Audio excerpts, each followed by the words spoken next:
This episode of Midco Sports Magazine is presented by Shields and Sanford Orthopedics and Sports Medicine.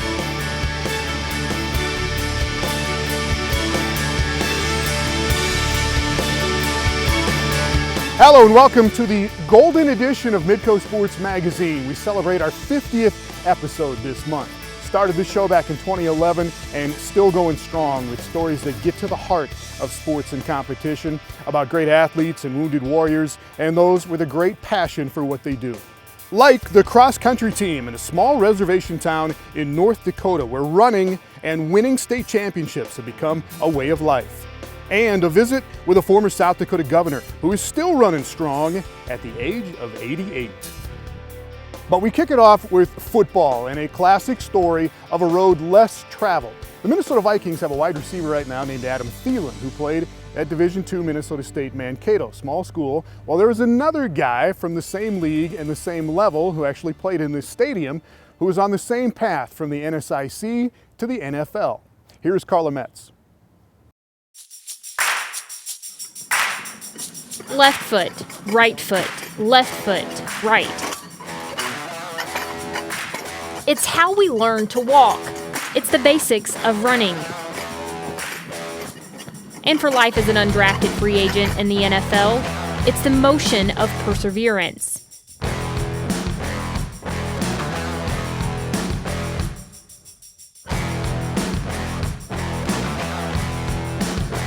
C.J. Ham grew up in Duluth, Minnesota with hopes and dreams like most young kids, but his didn't include football, at least for the first 11 years of his life. Actually, as a kid, I wanted to be in the NBA. I wanted to be the next type of Michael Jordan player. But I was actually just walking down the alley, and this bigger guy came up to me and said, "Hey, do you play football?" And I said, "No, I've never played football before." And he's like, "Well, I want you to come out and try out for my team." So then I said, "Okay." And the next day I was up there, put on the pads, and played for the first time. And ever since then, I've loved it. Ham would go on to play at Duluth-Denfeld High School, and there he'd prove his talents were good enough for the next level. He'd sign with a Division II school out of Sioux Falls, South Dakota. 3 seasons and over 1,500 yards later, he's got some room off the right side, goes through the line, he's down to the 10 to the 5, and he is in. Touchdown, C.J. Ham. A possible path for Ham into pros would be unveiled. After my junior season, I had a junior day where I think the Vikings and Cowboys came out to Sioux Falls, and they kind of just put in perspective that possibly this is a realistic goal, and it was still a long shot being from a Division II school, but just having that day definitely gave me a little confidence. A long shot for sure. According to the NCAA, less than 2% of college football players will have the opportunity to play professionally. Despite the unlikely probability, Ham forged ahead on the field, left foot right, for a career-high 1,097 yards and 16 touchdowns during his senior season. His next step would be to focus on training. When we first started to work with CJ, we kind of moved away from football and we were focusing on the individual tests. And he's a football player at heart. He's always wanted to be a football player, but when he came in, he knew he had to focus on the specific tests that were going to be administered on the pro days and on the combines. He'd earn an invitation to the Minnesota Vikings minicamp, which would land him a free agent contract in May of 2016. He'd officially made it to the NFL, but a free agent contract comes with an immense amount of uncertainty. I mean, it's a very stressful process, especially going through preseason. Those first 2 roster cuts, I mean, you're sweating. You're really not knowing what's going to happen with your life. And during that whole process, I got married. I had a daughter as well. Everything was kind of up in the air. Just to make it through the first roster cuts was, it was a blessing in itself. August 13th, 2016. The Minnesota Vikings opened the preseason against the Cincinnati Bengals. From Nick Easton, handoff C.J. Ham inside the 10 to the 5. C.J. Ham to the end zone, touchdown. I didn't even realize what happened until I was on the sideline. Like, it was one of those things where, I crossed the end zone. Well, making the run in the first place, I was like, whoa, this is really happening. In the middle of my run, I'm like, I might score. This is crazy. And, you know, giving the ball back to the ref, going back to the end zone, going back to the sideline and sitting there and just like, wow, you know, that really just happened. I just scored my first NFL touchdown. He'd rushed for 140 yards with 2 scores during the preseason, and just as things were looking promising, he was released. They wanted me on practice squad. It was a very big confidence booster for me, and I took it as a redshirt year. You know, when you redshirt in college, you take a year to, you know, get better, get stronger, get faster, and I really take it that way. And looking back on it, I think the practice squad year really helped me a lot. His work ethic and attitude would not go unnoticed, and in December, the day before Christmas, he'd get the call to suit up for a game against the Green Bay Packers. Ham wouldn't get any minutes on the field, but it was a taste of what would come. He'd spend the offseason training, speaking, and working at children's camps while facing some ambiguity with his own position. He's first got to know where they want him to play, and that'll kind of tell where his weight needs to be, if he's got to put weight on to play fullback, or if he's going to maybe lean up and have a running back position. You know, he really isn't sure where they want him just yet. But in May of 2017, 1 full year later after signing as an undrafted free agent, the next step became clearer. Ham was named as the starting fullback for the Minnesota Vikings. There's always going to be doubters in whatever you do, whatever job you're going for. There's always going to be somebody who says you can't do it. And, you know, pretty much I just want to portray that it doesn't matter what people think. You know, if you really think you can do it, as cliche as it sounds, you know, you can go out and get it done. And joined by Carla Metz. All right, Carla, this is a great story. We wish him well, but the Vikings offensive coordinator had a lot of good things to say about C.J. Ham, but C.J. still has to make the team. It's not a guaranteed thing yet, right? Yeah, definitely. I mean, we know that nothing in the NFL is guaranteed. A lot of things can change between now and that first regular season game, but he was given the starting fullback position heading into camp. He's actually the only fullback on the roster, at least for right now. The funny thing about the fullback position, though, is some of these NFL teams don't actually have to have one. You know, you can substitute a tight end in there, and C.J. Ham, he understands that, and he understands that this position is not guaranteed. He's just trying everything in his power right now in preseason and in camp to be unexpendable. All right, we hope he makes it. Appreciate it. Carla Metz. Up next, state championships are nothing new in Newtown. How a small school in North Dakota has built a sense of community while building a cross-country powerhouse. Midco Sports Magazine on Midco Sports Network is presented by Shields and Sanford Orthopedics and Sports Medicine.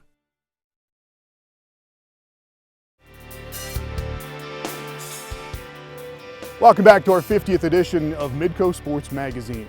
Newtown is a small town out on the Missouri River in western North Dakota, where running is a way of life and a source of hope, and that has led to an incredible run of state championships in high school cross country. Here is Alex Heinert.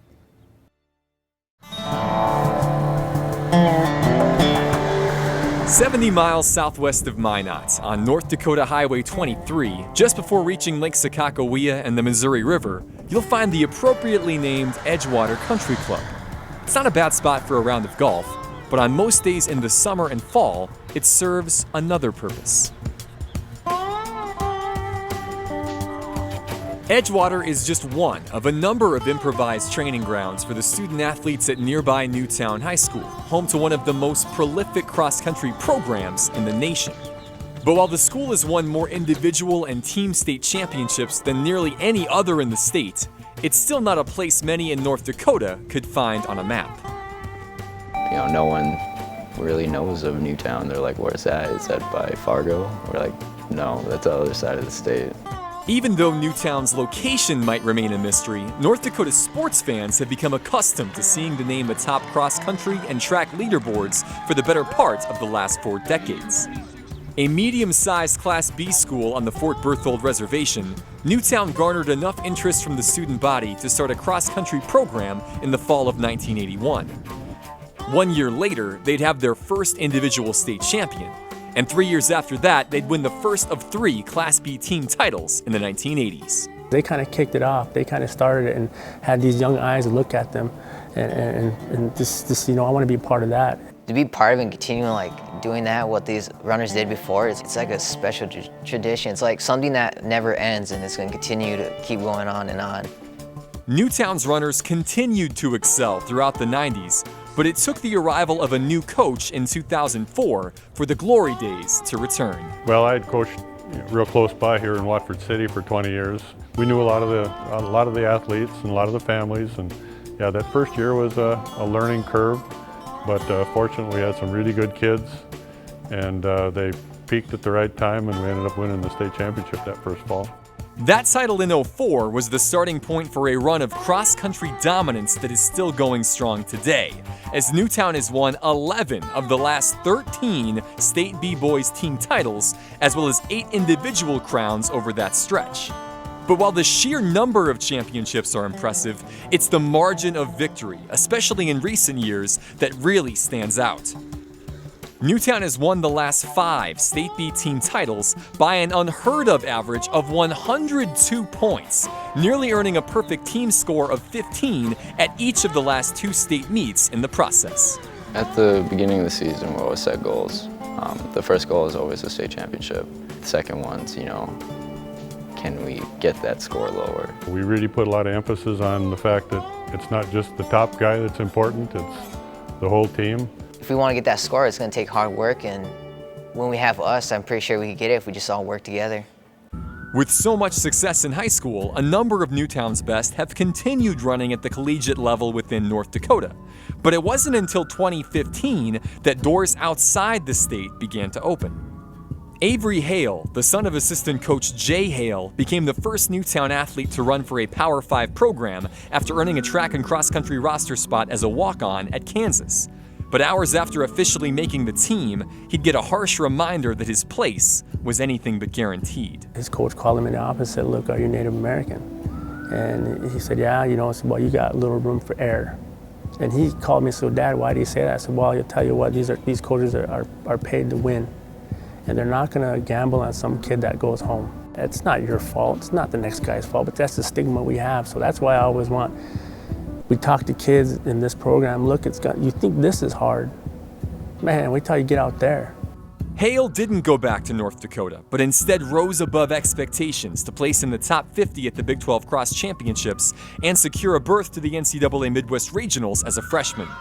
His success and his perseverance have opened the door for his younger brother Chase to join him at KU this fall, while Chase's classmate and 11-time state champion Ryan Wheeling is set to run for fellow Big 12 power Oklahoma State.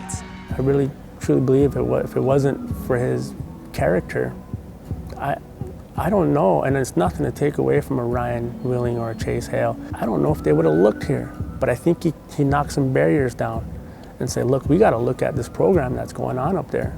I want to do what they do, go to college, a big college, run at that kind of level. Before I found running and before I was getting college offers, I wasn't really thinking I was going to college after high school, but running really changed a lot for that.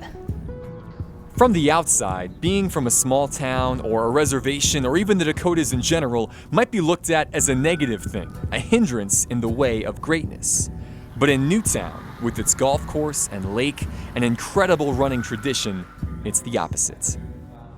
The team means the world to me. If I was on any other team, I wouldn't be the guy I am today. If I was from any other community, I wouldn't be the guy I am today. No matter where you're from or how it is where you're from, if you really want to do something great, you can really work together and do something great.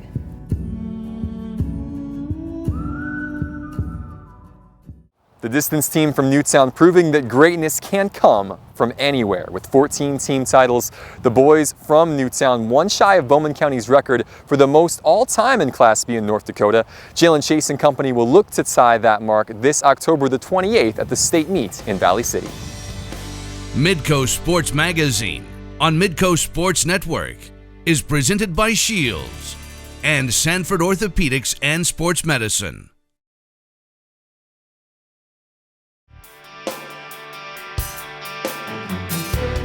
Welcome back. Frank Farrar was born in Britain, South Dakota in 1929. He has been a governor and a triathlete and a pilot, and he is still going strong at the age of 88 years old. Here's David Brown.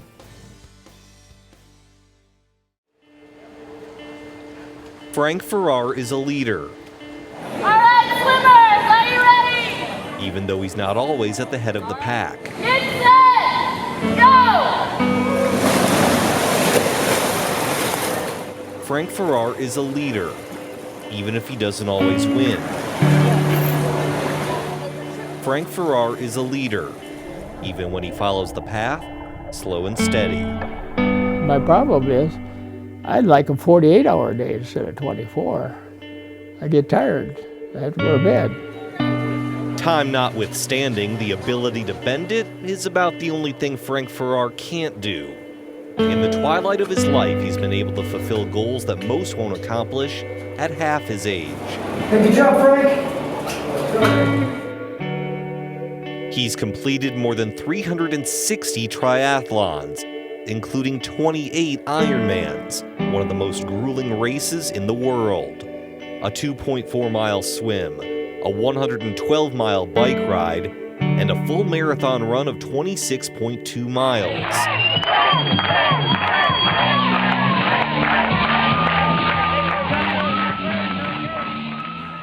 Back to back to back. I'm not much of an athlete, but what it's done for me is just better than being a trillionaire. Money pales in comparison to the wealth of Frank's life experience. Growing up in Britain, South Dakota, he played a variety of different sports through his adolescence. Until a devastating knee injury during a football game provided his first test of grit and character. When I was a junior in high school, I got hit and my leg went like that, and they didn't have knee replacements in 1946. And we think we're going to have to take your leg off and give you a stump, or we'll experiment with you and put a plastic cartilage on the left side of your knee, and we'll nail it in there. I said, well, I'll take the nails. If it wasn't already clear, it was hammered home to Frank in the immediate aftermath. The knee injury would change his life. He flunked his physical out of high school to West Point. Running was about the only physical activity he could do without pain. It helped him eventually join the Army a few years later and serve in the Korean War, before he decided to run in a brand new way, for Attorney General of South Dakota, where he served from 1963 to 1969. When I was Attorney General back in the 60s, I wrote an article about how important exercise is and what it will do for you. I said it will make you a better person and you'll live longer. And everybody laughs, well, how do you know that? Well, I know it because I do it. As a pioneer on the value of exercise, Frank's path could go in any direction. There, good job, sir, good job. Almost there. And he chose the race for South Dakota's highest office. If you want to serve the public, the governor's got more power than the Attorney General, but it's more of a difficult job because it's hard to satisfy everybody. It was a lesson Frank experienced in short order. After just one 2-year term, he was defeated in the 1970 election. His political race was cut short, but undeterred, Frank forged a new path and ran straight ahead. I just loved to serve my state, and I had to make a decision whether I would continue in government and decide to go into business. Since the 1970s, Frank's business ventures have provided stability across the state, most notably in banking. But what he couldn't bank on was the diagnosis he received during a physical in 1992. And they said, you have non-Hodgkin lymphoma and that you got too much to live. I said, what are you going to do? Give you a chemo and we'll try to kill it, but we don't think we can. Staring down a death sentence at just 63 years old, Frank decided to do what he had always done: run. In the midst of chemotherapy, he competed in one of his first triathlons. In 6 months, I was in remission. I've been in remission since, and I attributed it to the triathlon. So that's why I stepped up to the Ironman. I said, if that helps me, I better start training. So that's why I did it. Figuratively, Frank ran away from cancer and literally kept running and training like there was no tomorrow. Yeah, I worked out in the morning, at night, after work. You know, I bike in the morning, and run at night, swim when that's possible. It's been 25 years since Frank's initial diagnosis, and by his own account, he's as healthy as he's ever been. A vegetarian diet and exercise have invigorated him to continue competing in triathlons and pursuing other interests. He knows he's not the fastest, and he knows his time left is shorter than his time lived. But he also knows what works, and that being a leader is more about the process than the result. Yeah, I'm going to continue to do what I'm doing until I can. I do everything. I'm still flying, and I'm in business. I'm not going to quit my businesses. I'm not going to retire. I'm going to do what I do every day. And joined by David Brown now, and Frank is old school, to say the least. School. And he is old by most people's measures. He's 88 years old, but this lifestyle, he thinks this is just going to keep him going and going, right? Yeah, he doesn't train for triathlons the way he used to, but he follows a very strict vegetarian diet, and he seriously believes he can live to be 115 years old, and based on what he's done after the age of 63 till now, I wouldn't put it past him. All right, thanks a lot. David Brown. Thanks for watching the 50th episode of Midco Sports Magazine. You can find this one and all the others on YouTube. This has been Midco Sports Magazine, presented by Shields and Sanford Orthopedics and Sports Medicine.